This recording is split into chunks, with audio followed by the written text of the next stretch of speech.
इस वीडियो में मैं पीरियाडिक टेबल को देखूंगी और एलिमेंट्स को मुख्तलिफ ग्रुप्स में तकसीम करूंगी। और जैसे जैसे हम ये टर्म्स देखते जाएंगे मैं उन्हें निशान ज़द करती जाऊंगी। तो ग्रुप्स वो वर्टिकल कॉलम्स होते हैं जो पीरियाडिक टेबल पर हैं। और अगर मैं यहाँ देखूं तो मुझे नज़र आता है कि ये सारे एलिमेंट्स एक ही कॉलम में हैं। तो ये सारे एलिमेंट्स एक ही ग्रुप में हैं और हम इसको ग्रुप 1 कहते हैं। मुझे नज़र आ रहा है कि ये सारे एलिमेंट्स भी एक ही कॉलम में हैं, ठीक है। तो ये सारे एलिमेंट्स भी एक ही ग्रुप में हैं और हम इसे ग्रुप 2 कहते हैं। मैं अपने ग्रुप्स को नंबर देना जारी रख सकती हूँ। ये होगा ग्रुप 3, 4, 5, 6, 7, 8, 9, 10, 11, 12। और फिर मैं वापस यहाँ आती हूँ और मुझे एक और कॉलम नज़र आता है। तो ग्रुप 13, 14, 15, 16, 17 और आखिर में 18। ये एक तरीका है अपने ग्रुप्स को नंबर देने का। एक और तरीका भी है ग्रुप्स को नंबर देने का, और वो ये है कि ग्रुप 1 को ग्रुप 1A कहें, ग्रुप 2 को ग्रुप 2A कहें, और फिर ग्रुप्स 3 से लेकर 12 तक को नज़रअंदाज करते हुए अपने नंबरिंग सिस्टम को आगे बढ़ाएं।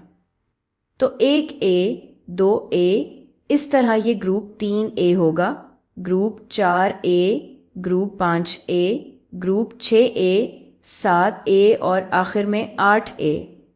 और ग्रुप्स को नंबर करने का दूसरा तरीका इस वक्त मददगार साबित होता है जब आप वैलेंस इलेक्ट्रॉन्स के बारे में सोच रही हों। तो अब पीरियड्स के कॉन्सेप्ट की तरफ चलते हैं। ठीक है, पीरियड एक हॉरिजेंटल रो होती है पीरियाडिक टेबल पर। और अगर मैं पीरियड 1 देखूं और अपनी पीरियाडिक टेबल पर सीधा आगे बढ़ूं, हाइड्रोजन फर्स्ट पीरियड में है और हीलियम भी।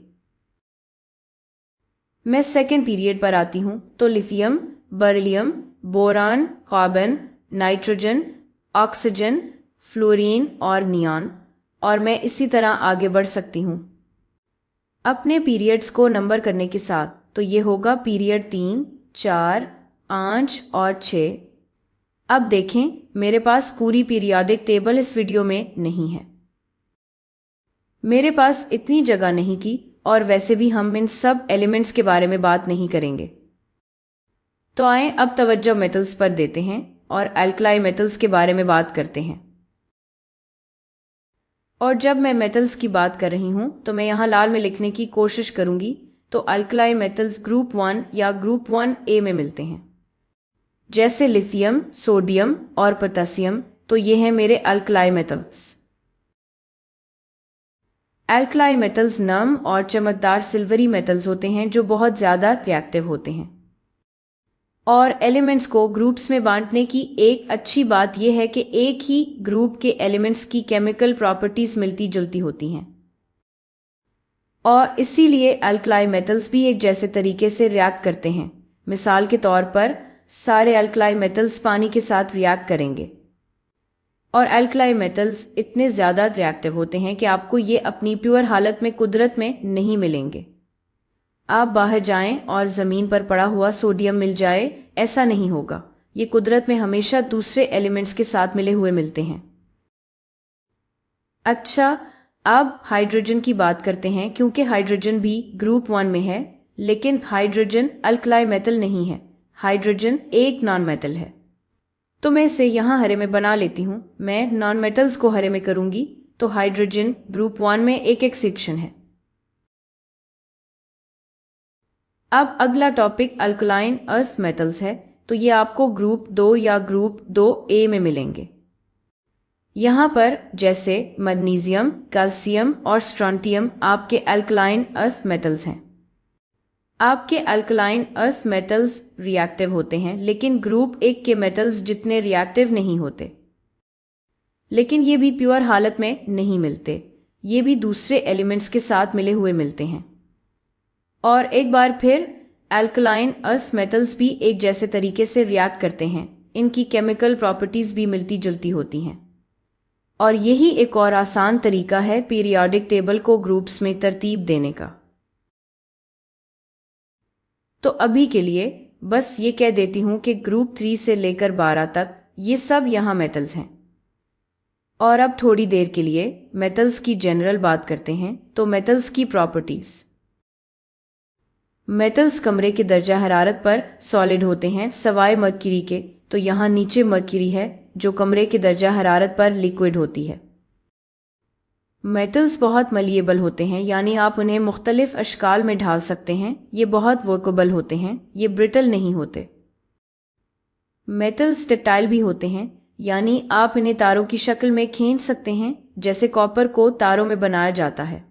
तो यहाँ कॉपर है, तो कॉपर वायर्स जाहिर है घरों में करंट लेकर जाती हैं। मेटल्स हीट और इलेक्ट्रिसिटी के बहुत अच्छे कंडक्टर्स होते हैं।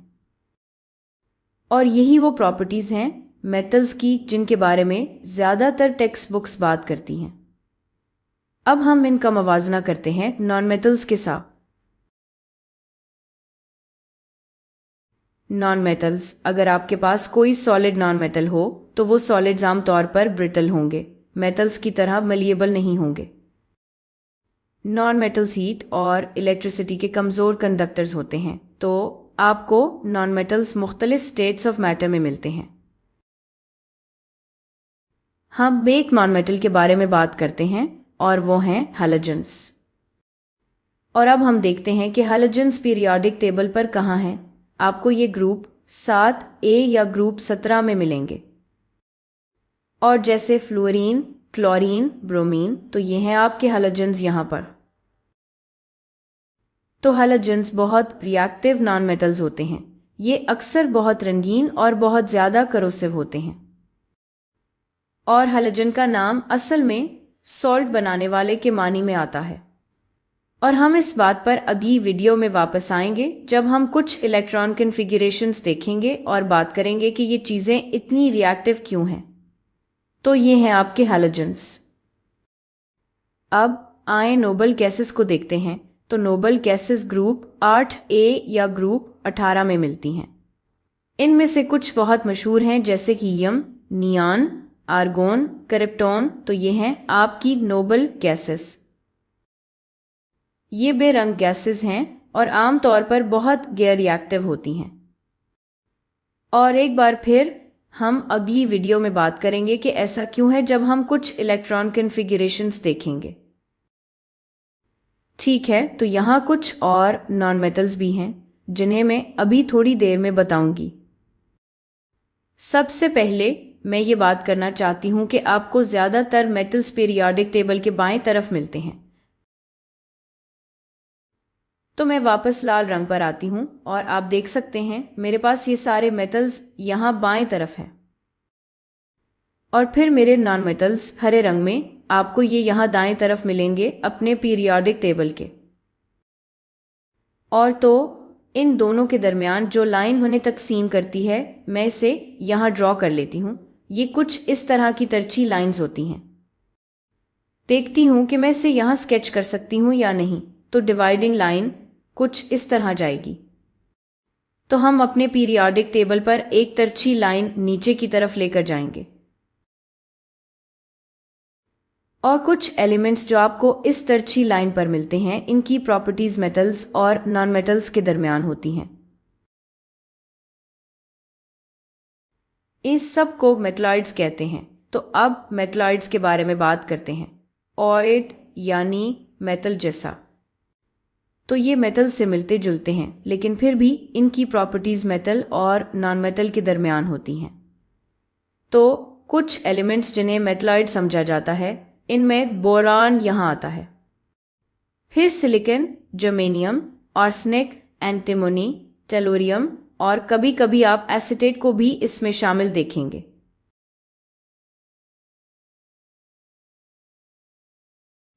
तो ये इस बात पर इन्हिसार करता है कि आप कौन सी टेक्स्ट बुक देख रहे हैं।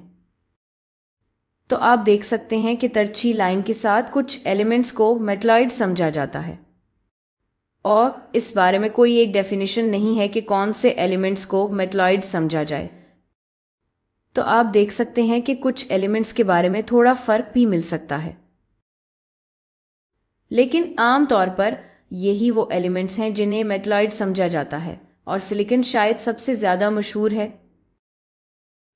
तो सिलिकॉन एक सेमीकंडक्टर है, ठीक है, तो ये मेटलॉइड है, यानी ये मेटल जैसा है, इसलिए ये इलेक्ट्रिसिटी कंडक्ट करता है, लेकिन इतनी ज्यादा नहीं जितनी एक मेटल करता है, और इसीलिए ये दरमियानी प्रॉपर्टीज कभी कभी फायदेमंद भी होती हैं। तो आए बाकी कुछ एलिमेंट्स की भी निशानदेही कर लेते हैं। ये कुछ और मेटल्स होंगे और फिर यहां दाएं तरफ आपके बाकी नॉन मेटल्स होंगे। तो कार्बन एक नॉन मेटल है, नाइट्रोजन नॉन मेटल है, ऑक्सीजन नॉन मेटल है, फास्फोरस, सल्फर। ये एक आसान तरीका है कि पीरियोडिक टेबल को कुछ आसान डेफिनेशंस के साथ छुपा लें। तो अगली वीडियो में मैं इलेक्ट्रॉनिक स्ट्रक्चर के बारे में और तफसील से बात करूंगी और फिर हम ट्रांजिशन मेटल्स की डेफिनेशन भी देखेंगे।